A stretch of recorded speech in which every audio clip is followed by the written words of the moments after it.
नमस्कार, स्वागत है आप सभी का कमोडिटी फटाफट में। अगर आपके पास भी कोई सवाल हो तो हमें भेज सकते हैं। नंबर है 9136934065। इस नंबर पे अपना नाम, अपने शहर का नाम और कमोडिटी से जुड़े सवाल भेजें। हमारे साथ 3 मेहमान हैं जो आज आपकी मदद करेंगे। प्रथमेश माल्या हैं एंजल वन से, भूपेश शर्मा हैं टेक्निकल एनालिस्ट हैं और रवि देवरा हैं कुंवरजी ग्रुप से। आप तीनों मेहमानों का बहुत बहुत शुक्रिया। और साथ ही हमारे साथ 2 और मेहमान हैं।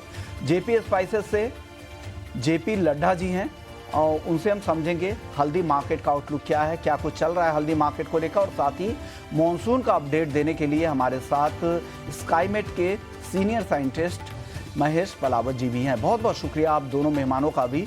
सबसे पहले महेश जी, मैं आपके पास आऊँगा क्योंकि मुंबई रेन को लेकर हर कोई अपडेट जानना चाह रहा है, क्योंकि भारी बारिश हो रही है और लगातार चौथा दिन है और लगातार दूसरे आज भी और कल के लिए भी रेड अलर्ट जारी किया गया है। आप लोगों की रिपोर्ट क्या कह रही है सर मुंबई की बारिश को लेकर? कब तक इस आफत की बारिश से राहत मिल सकती है? देखिए, अभी तो राहत नहीं मिलेगी। अभी जो 610 मिलीमीटर की बारिश हो चुकी है अगस्त के महीने में, और जो नॉर्मल होता है अगस्त का वो 560.6 मिलीमीटर होता है। और पिछले ही मतलब आप कह सकते हो कि 2-3 दिनों में 400 मिलीमीटर से ज्यादा की बारिश हो गई है। और इस समय एक साइक्लोनिक सर्कुलेशन है जो गुजरात के साउथ में बना हुआ है, एक ट्रफ है जो कोंकण एंड गोवा से केरल तक जा रही है, और एक डिप्रेशन है जो बंगाल की खाड़ी से बढ़ता हुआ आगे आ रहा है। तो इन सब के मिले जुले प्रभाव से पूरे जो दक्षिणी गुजरात से लेकर के महाराष्ट्र के तटों तक, यानी मुंबई और मुंबई के नॉर्थ में भारी से अति भारी बारिश अगले 24 घंटों तक रहेगी। और हो सकता है कि ये 20 तारीख तक भी बारिश की गतिविधियां काफी ज्यादा हो। 21 तारीख से जाकर के आपको राहत मिलेगी। तो यह कह सकते हैं कि अभी रेड अलर्ट सिचुएशन सच में ही बनी हुई है और काफी ज्यादा दिक्कत का सामना मुंबई वालों को करना पड़ सकता है। सर, मुंबई के अलावा और कौन से इलाके ऐसे हैं देश के जहां पर भारी बारिश इस हफ्ते अनुमान आप लोगों की तरफ से जारी किया गया है?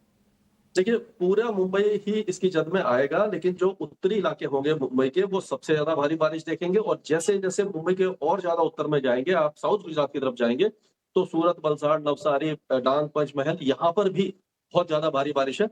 सबसे ज्यादा भारी बारिश अगले 4-5 दिनों के दौरान गुजरात के दक्षिणी जिलों में दिखाई देगी, और मुंबई और उसके जो उपनगर हैं, खास करके नदन सबर्ब्स है, उसमें सबसे ज्यादा बारिश आपको दिखाई देगी। लड्ढा जी भी हमारे साथ है। जेपी लड्ढा जी जानना चाह रहे थे कि मराठवाड़ा में मॉनसून को लेकर क्या अलर्ट है आप लोगों की तरफ से इस हफ्ते के लिए सर? इस हफ्ते के लिए गवर्नमेंट ने मानसून का अलर्ट दिया है। अभी पिछले 3 दिन से लगातार बहुत हेवी रेन हो रहा है और काफी बाढ़ स्थितियां उत्पन्न हो गई है मराठवाड़ा में बारिश की वजह से। सर, मैं महेश जी से ये सवाल पूछ रहा था, आप लोगों को आसानी हो जानने में, इसलिए महेश जी बताइए मराठवाड़ा की स्थिति क्या रहेगी इस हफ्ते? देखिए, अगले 24 घंटे तक तो माफ कीजिएगा, विदर्भ और मराठवाड़ा में बहुत तेज बारिश होगी। मराठवाड़ा के कई जिले बारिश देखेंगे, हिंगोली, लातूर, जालना, परभनी, उस्मानाबाद, नांदेड़ वगैरह में भारी बारिश की संभावना है। पूरे विदर्भ में भारी बारिश है और कोकण गोवा के सारे इलाके भारी बारिश देखेंगे। लेकिन 21 तारीख से विदर्भ और मराठवाड़ा में बारिश में काफी ज्यादा कमी आ जाएगी। खास करके मराठवाड़ा 2 दिन के अंदर पूरा ड्राई हो जाएगा, जो अगले 3-4 दिनों तक पूरा ड्राई रहेगा। जो हैवी रेन हुई है वो धीरे धीरे पानी जो है वो जमीन में जाएगा, और फिर थोड़ी सी जो भारी बारिश से जो जल भराव वगैरह हो गया उससे कुछ राहत मिल सकती है। जी, शुक्रिया महेश जी, आपने वक्त निकाला और मॉनसून का अपडेट, आपने पूरा अपडेट दे दिया है। चलिए अब बात है करते हैं हल्दी की। और हल्दी को लेकर खबर ये है कि निज़ामाबाद के वेयर हाउसेस में जो लो क्वालिटी के माल मिले हैं उसके बाद से हलचल काफ़ी तेज़ हो गई है। और 2 जगह खास करके जो बड़े सेंटर है हल्दी के कारोबार के लिए, सांगली और दूसरा निज़ामाबाद, यहाँ पर आपस में कारोबारियों के बीच अब इस तरह की बयानबाजी शुरू हो गई है। लगातार लेटरों का दौर शुरू हो गया है। एक्सचेंज के बाद अब सेबी से कंप्लेन की जा रही है, सरकार तक ये कंप्लेंट पहुंचाने की कोशिश हो रही है। हल्दी में जो सांगली के कारोबारी, उनका आरोप ये है कि जून से लेकर अगस्त 2025 में निज़ामाबाद के गोदाम में 2000 से 2500 टन हल्दी डीमैट हुई। उस दौरान निज़ामाबाद में स्थानीय किसानों की आवक बिल्कुल नगण्य थी। इतनी बड़ी मात्रा में डीमैट हल्दी से व्यापारियों को संदेह हुआ और सांगली के कारोबारियों ने इसकी जांच की मांग की और 2 अगस्त को 30 से 40 ईमेल भेजे गए और उनसे जो एक्सचेंज के अप्रूव्ड वेयर हाउसेस है उनसे लॉट्स दिखाने का अनुरोध किया गया। 13 अगस्त को एनसीडीएक्स ने निजामाबाद सेंटर पर जांच की अनुमति दी और पीएसी सदस्य, कारोबारी और अधिकारी जांच में शामिल हुए। नमूने और बोरियों की हल्दी की क्वालिटी में बड़ा फर्क पाया गया। हालांकि हमने एक्सचेंज से भी इस पर बातचीत की। एक्सचेंज का कहना है कि सिर्फ 10% माल की गड़बड़ी पाई गई है। हालांकि जांच अभी भी जारी है। 10 दिनों का उन्होंने इस पूरे जांच में वक्त लिया है, उसके बाद स्थिति ज्यादा साफ हो पाएगी। लेकिन दूसरी तरफ वहां के कारोबारियों की दलील यह है कि सांगली के कुछ कारोबारी जो कि तेजी की पोजीशन पिछले 2 सालों से बना के रखे हैं और आने वाली फसल काफी अच्छी रहने की उम्मीद है, क्योंकि इस बार मॉनसून की स्थिति काफी बेहतर लग रही है। तो उनको चिंता इस बात की है कि कहीं दाम आगे गिर ना जाए और जो बड़ा माल उनके पास पड़ा है उसमें नुकसान ना हो जाए। तो दोनों तरफ के नैरेटिव सेट किए जा रहे हैं। अब कितनी सच्चाई है ये तो जांच में ही निकल कर आएगा। जेपी लड्ढा जी, आपको क्या लग रहा है, क्या वाकई ग्राउंड पर ऐसा क्या हुआ होगा?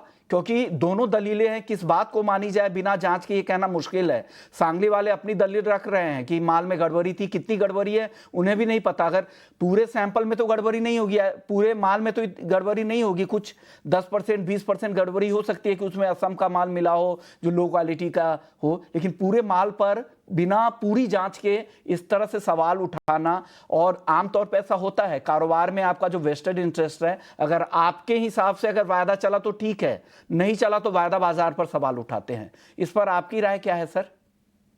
देखो, निजामाबाद का में जो निजामाबाद क्वालिटी लगना चाहिए उसके जगह आंध्रा और आसाम का माल मिक्स लगाया गया है, जो कि 30 से 40 रुपए कम दाम में बिकता है।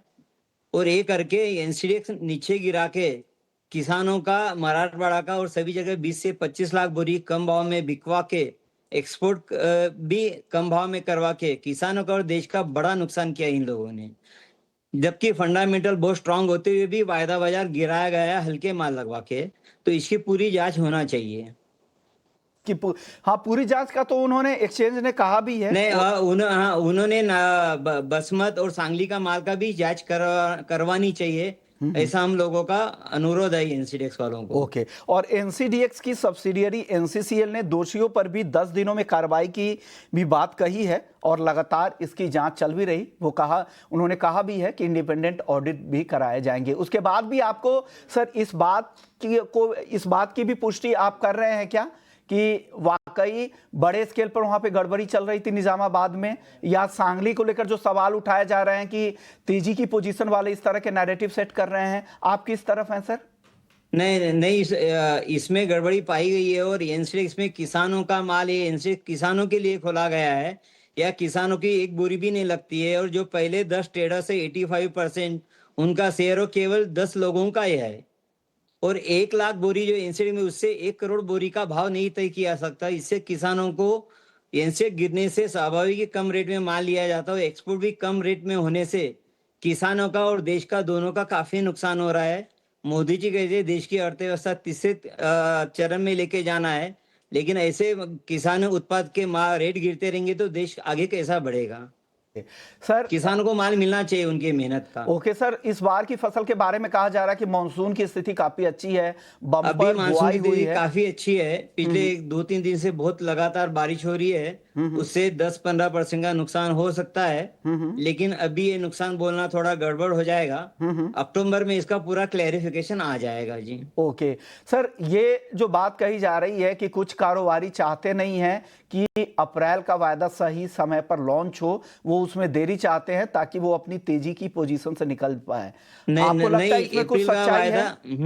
अप्रैल का वायदा इसलिए नहीं खोलने, पहले पूरी जांच होना चाहिए, फिर ही आगे की। लेकिन एनसीडीएक्स के बाहरी हल्दी निकालना, यही व्यापारियों की मांग रही है और किसानों की। इसके वजह से किसानों का बहुत बड़ा नुकसान हुआ है, उनका कम रेट में माल बिकने की वजह से। ओके, शुक्रिया जेपी लड्ढा जी, आपने वक्त दिया हमें और इस मुद्दे पर अपनी राय रखी। हालांकि सेंसिटिव मुद्दा है, अब तक जांच चल रही है। जब तक जांच की स्थिति ना बने तब तक दोनों ही जगह, दोनों सेंटर के लोग, दोनों सेंटर के कारोबारी अलग अलग बातें कह रहे हैं, जिसमें विरोधाभास है, जो हमने आपको बता दिया। शुक्रिया आपका। चलिए रवि जी से भी एक इस पर राय ले लेते हैं। रवि देवरा भी कुंवरजी ग्रुप से हमारे साथ मौजूद है। रवि जी, आपके सोर्सेस भी होंगे इन दोनों जगहों पर, आपका पक्ष क्या है? इस तरह की बातें जो कही जा रही है, सांगली के चंद कारोबारी तेजी की पोजीशन में है पिछले 2 सालों से, और वो चाह रहे हैं कि अप्रैल कॉन्ट्रैक्ट देरी से लॉन्च हो ताकि वो अपनी पोजीशन से निकल पाए और अगले सीजन के बड़ी फसल को लेकर वो चिंतित थे, इस बात से भी वो ज्यादा माहौल बना रहे हैं। इस बात में भी कुछ सच्चाई है क्या सर? ज्यादातर काफी टाइम ऐसा होता है, लाइक जीरा में भी जब वन साइडेड तेजी या मंदी आती है तो मार्केट का यही रुख रहता है कि इसमें कुछ स्पेकुलेटिव एक्टिविटीज है। हालांकि पर्टिकुलर स्पेकुलेशन एक पार्ट भी है, मीन्स के आज कोई भी इन्वेस्टमेंट का सेट क्लासेस में पार्टिसिपेंट तीन टाइप के हैं। एक तो स्पेकुलेटर्स, दूसरे आर्बिट्रेजर, तीसरे हेजर। तो हेजर एंड इसके अलावा जो भी है वो पार्टी मीन्स के अपना व्यू लेके वो क्वेश्चन करते हैं। बट यस, आई थिंक इसमें मीन्स के मार्जिन सिस्टम है या सेबी का सर्वेलेंस है या रेगुलेशन इतने टाइट है सेबी के आने के बाद कि ये पॉसिबिलिटीज मुझे थोड़ी कम दिख रहे। हालांकि स्पोर्ट के जो रिपोर्ट है, न्यूज आ रहे हैं, उसको भी सबको रिस्पेक्ट देना चाहिए। बट ऑल ओवर लग रहा है कि मार्केट में वैसे अगर मीन्स की ये गड़बड़ी भी थी, बट स्पेकुलेटिव पोजीशन नहीं रही। अकॉर्डिंग टू फंडामेंटल ही हमने ट्रेड आता हुआ दिखा था। जब फंडामेंटल पॉजिटिव थे, एक अच्छी तरह हल्दी में पॉजिटिव साइड प्लान हुआ था, पॉजिटिव साइड एक मोमेंटम आया था। और उसके बाद जैसे सोइंग के डेटा अच्छा है, अर्ली मॉनसून है, उसके बाद गिरावट थी। तो despite of this news of months के यहाँ पे आपको एक स्पेकुलेशन हो या ना हो, बट जिस हिसाब से प्राइसेस ने मोमेंटम रखा है, इस हिसाब से मुझे लग रहा है कि इससे ज्यादा किसी को बड़ा लॉस नहीं होना चाहिए।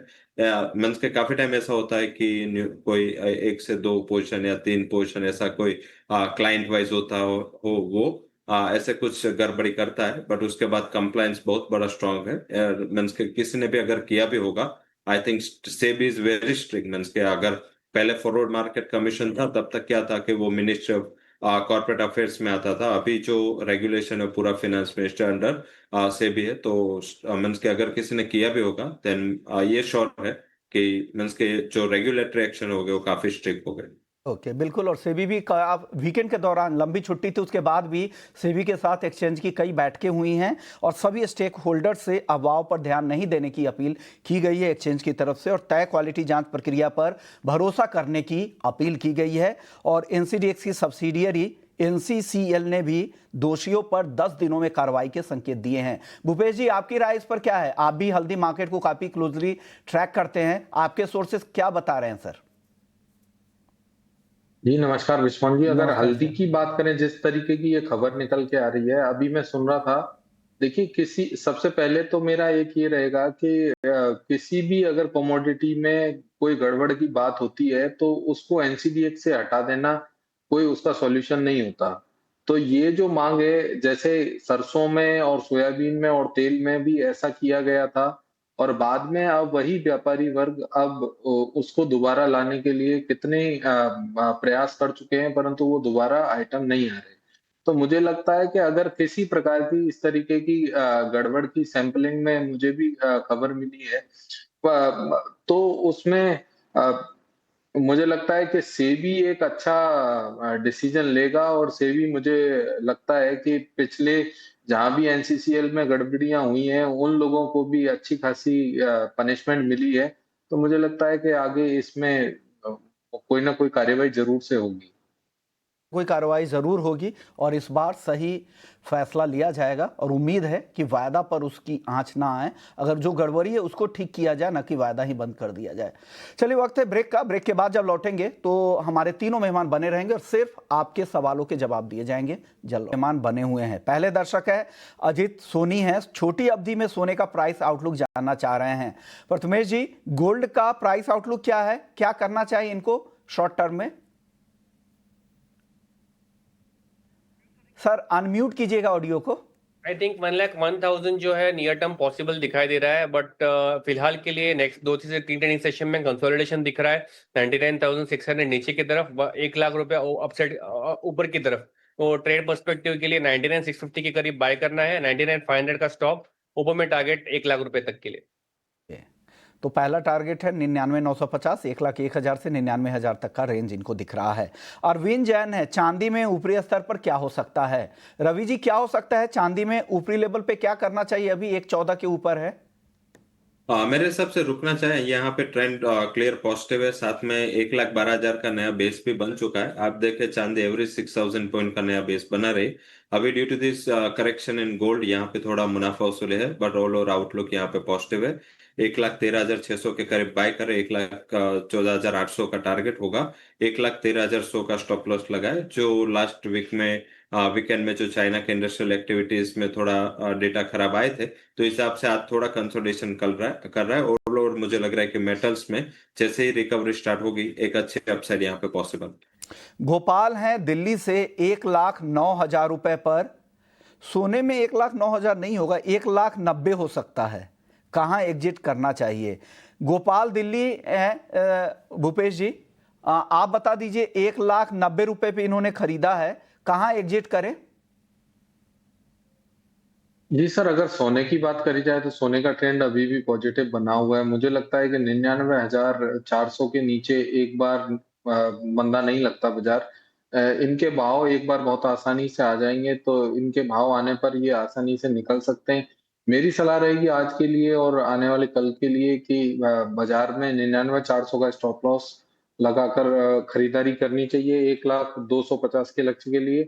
हो सकता है अगर कोई जियोपॉलिटिकल अगर निर्णय नहीं हो पाता तो बाजार एक बार फिर से ऊपर जाता हुआ दिखेगा, जिसमें भाव 1,01,500 तक भी संभावित हो सकता ओके, तो ये सलाह है गोल्ड को लेकर, या आपने लेवल्स नोट कर लिए होंगे। आलोक अधिकारी है, चांदी किस भाव पे खरीदे? भूपेश जी से तो बात अभी हुई है। प्रथमेश जी, आप बता दीजिए, चांदी किस भाव पर खरीदना चाहिए? 1,13,500 सितंबर contract, entry point 1,13,100 stop, 1,14,500 target. तो ये चांदी को लेकर आउटलुक है। नवीन कोठारी है, अगले 15 दिन में चांदी का भाव 1,05,000 रुपए दिख सकता है क्या? उम्मीद है क्या रवि जी 15 दिनों में 1,05 तक, 10,000 रुपए तक की, 9,000 रुपए तक की गिरावट चांदी में? बहुत कम उम्मीद है। आई थिंक जो फंडामेंटल्स है उसमें मीन्स के अगर कुछ ये जियोपॉलिटिकल रिस्क कम होता है, तो मेरे हिसाब से गोल्ड में थोड़ा करेक्शन आएगा। तो यहाँ पे चांदी में मेटल से वो बाजी संभाल के चल रहा है। साथ में अगर कुछ नहीं आएगा तो गोल्ड चलेगा, तो उससे भी प्रोटेक्शन मिल रहा है। तो शॉर्ट टर्म में मुझे बहुत बड़ी मंदी नहीं दिख रही। होने को कुछ भी हो सकता है, वो टाल नहीं सकते, but probability is very low. And probability ये इंडिकेशन दे रही कि आपको यहाँ पे थोड़ा अपसाइड के लिए प्ले करना है। और जैसे मैंने बाय का रिकमेंडेशन भी दिया है, तो अगर आपको लॉन्ग टर्म के लिए बाय करना है, आपको थोड़ा वेट करना है, तो सिर्फ आप 1,10,000, 1,11,000 ऐसा कुछ लेवल के लिए वेट कर सकते हैं। बट अभी इतने 15 दिन में इतना बड़ा करेक्शन के लिए कोई अभी फंडामेंटल काम नहीं कर रहे। तो मुझे लग रहा है कि कोई इवेंट या कोई फैक्टर उसको थोड़ा यहाँ से 2-3 हजार रुपये ऊपर नीचे कर सकता है, बट मुझे ऑल ओवर आउटलुक स्ट्रांग दिख रहा है। ज्ञानचंद जैन है, गोल्ड मिनी की स्ट्रेटजी आज के लिए जानना चाह रहे हैं। रवि जी, गोल्ड मिनी की स्ट्रेटजी क्या है? गोल्ड मिनी में मेरे हिसाब से जैसे आगे भी बात हुई, आई थिंक थोड़ा मीन्स के नेगेटिव से वो काफी प्राइस इन हो चुके हैं। एंड यहाँ पे थोड़ा अपसाइड के लिए प्ले करना है। लेवल स्पेसिफिक बात करें तो 99,200-300 के करीब प्राइसेस चल रहे हैं। 99,000 के करीब जितना मिले बाय करे। सितंबर फ्यूचर स्टॉप लॉस लगाए 98,720, एंड जो टारगेट है वो 99,880 तक के आ सकते हैं। कृष्ण है दिल्ली से, कॉपर में क्या करना चाहिए? भूपेश जी, कॉपर की कॉल क्या है आपकी? जी सर, कॉपर की बात करी जाए तो 884 के नीचे ये बाजार लगातार कमजोर बना हुआ है। 887 का स्टॉप लॉस लगाकर इसमें बिकवाली करनी चाहिए। नीचे में 876 तक के लक्ष्य इसमें संभावित रहेंगे, और बाजार उसके नीचे अगर सस्टेन करता है तो बाजार हो सकता है कि 5 से 10 रुपए और मंदा हो जाए। कुल मिलाकर जब तक बाजार 884 के नीचे शॉर्ट टर्म में, तब तक नेगेटिव ही बना रहेगा। हर्ष हैं जयपुर से, नेचुरल गैस में आज क्या करना चाहिए? प्रथमेश जी, एनजी की कॉल क्या है? नेचुरल गैस में बाय करना चाहिए 242 के करीब, अगस्त कॉन्ट्रैक्ट 238 का स्टॉप, टारगेट 252 के लिए। ऑप्शंस मास्टर क्लास का, और ऑप्शंस मास्टर क्लास में आज हम क्रूड की ऑप्शंस समझेंगे। प्रथमेश जी बताइए, क्रूड ऑप्शंस में आज क्या रणनीति देंगे आप हमारे दर्शकों को? कॉल ऑप्शन बाय करना चाहिए 5,550 का स्ट्राइक का, 150 रुपए के प्रीमियम पे मिलेगा आपको। ये 110 का स्टॉप रहेगा, टारगेट 250 के लिए रहेंगे। 50 के स्ट्राइक की कॉल खरीदने की सलाह है। एक दर्शक है जो ऑप्शंस पर ही पूछ रहे हैं, निर्भय कुमार हैं पश्चिम बंगाल से, क्रूड ऑयल मिनी में 5500 के स्ट्राइक की कॉल खरीदी है, क्या करना चाहिए रवि जी? जब से आई थिंक अगर आपका पोजीशन सितंबर का आपको होल्ड करना है, एंड मुझे लग रहा है कि जो भी नेगेटिव्स थे वो प्राइस इन हो चुके हैं, और यहाँ पे आपको ये कॉल ऑप्शन में पोजीशन को होल्ड करना है। 190 के करीब प्राइस चल रहा है, स्टॉप लॉस लगा सकते हैं यहाँ पे अराउंड 142, एंड ये ऑप्शन जो कॉल ऑप्शन है वो आपको 280 तक के लेवल दे सकते हैं। एक अच्छी सब्सटेंशियल अपसाइड के लिए वहां पे कॉल प्रिपेयर है, और आपने अच्छा मंथ के टाइम पे ये कॉल बाय किया, अच्छे लेवल पे बाय किया, तो 140 के अराउंड स्टॉप लॉस से आप बने रहे। भूपेश जी, आपकी ऑप्शंस रणनीति आज के लिए? जी, हमेशा से मेरी स्ट्रेटजी बुल क्रॉड स्प्रेड की रहती है। वैसे बाजार आज मुझे भी तेजी का ही लगता है, तो 5500 का एट द मनी कॉल लेकर 5600 या 5700 का कॉल बेचना चाहिए।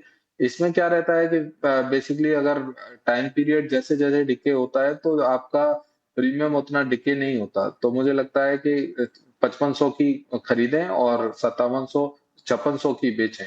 ओके, 5500 के स्ट्राइक की कॉल खरीदनी है, 5600 के स्ट्राइक की कॉल बेचनी है। बुल कॉल स्प्रेड की रणनीति यहां पर भूपेश जी की तरफ से दी जा रही है। शुक्रिया आप तीनों मेहमानों का, आप लोगों ने वक्त निकाला, हमारे दर्शकों को गाइड किया।